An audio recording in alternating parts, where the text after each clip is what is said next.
All right, well, I got some seed trays ready, got them all labeled already. I like to kind of label them before I go in. So I'm just gonna go through, wet them down. I'm gonna spend a minute doing that because it takes a while to get this seeding mixture wet and saturated originally. I don't have any trays underneath, so all the excess is gonna run off out and be able to get away. And you know, the different seeding depths for the different seeds that we're gonna plant. Essentially, the first time through, I'm gonna wet them down. I'm gonna press them so that they have a little indentation in them.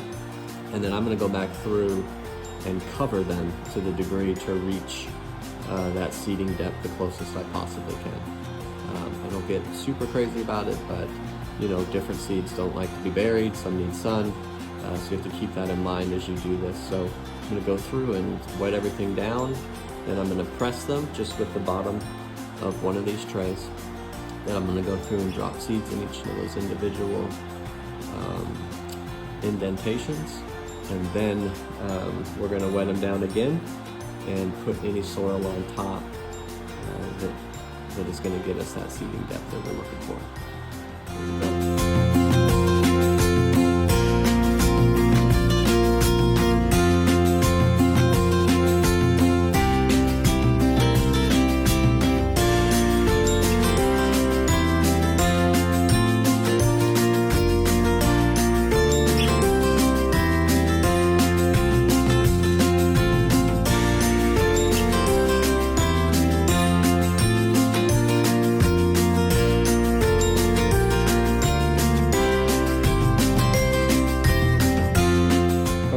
So we got them full, and really, I'm feeling like the weight of the tray.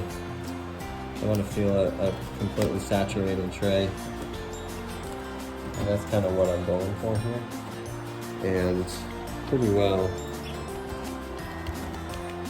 what I'm gonna do at this point is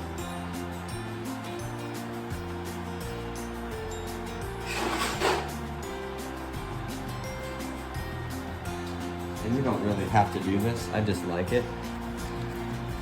I put this on here and I make my indentation. I don't press really hard, just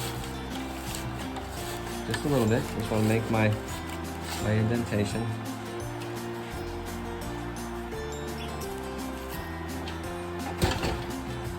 And you can see, like, there's just the bottom part of that indentation in there, and that's where I'm going to drop my seed.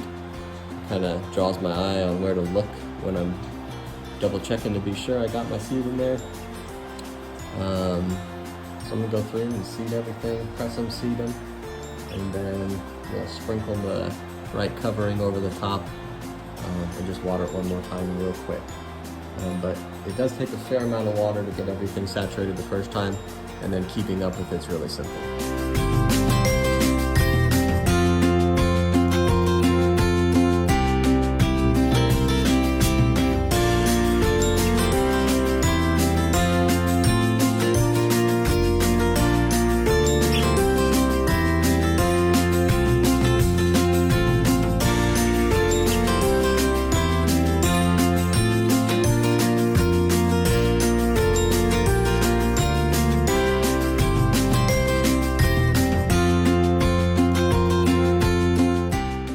So we got them all seeded up.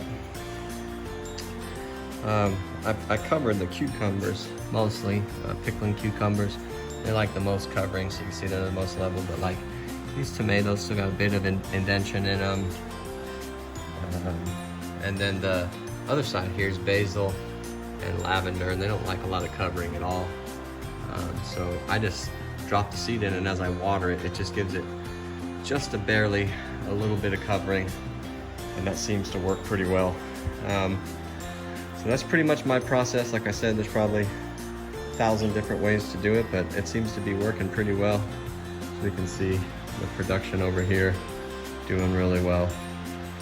Those are about not quite 2 weeks old. And I made up my mind a little later that I'm gonna run a bit higher numbers for my tomatoes and cucumbers. And them being 2 weeks behind won't be too big a deal. Basil needs to get started now. We're about 8 weeks out from last frost. And lavender's about the same, takes forever. I'm putting lavender pots in all the greenhouses, probably 10 or so. Lavender and some other flowers just to try to bring in pollinators as our doors are open. So there'll be quite a bit of flowers mixed into what we're doing. Speaking of that, look at this amaryllis. Just crazy.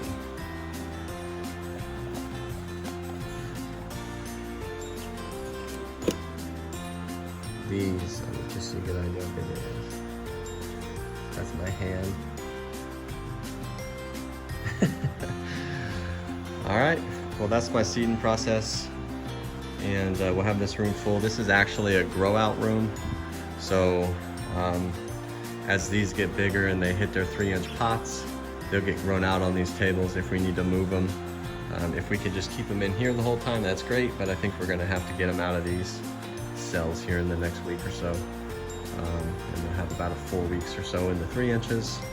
We'll hard them off in the 3s. That's about it. Have a good one.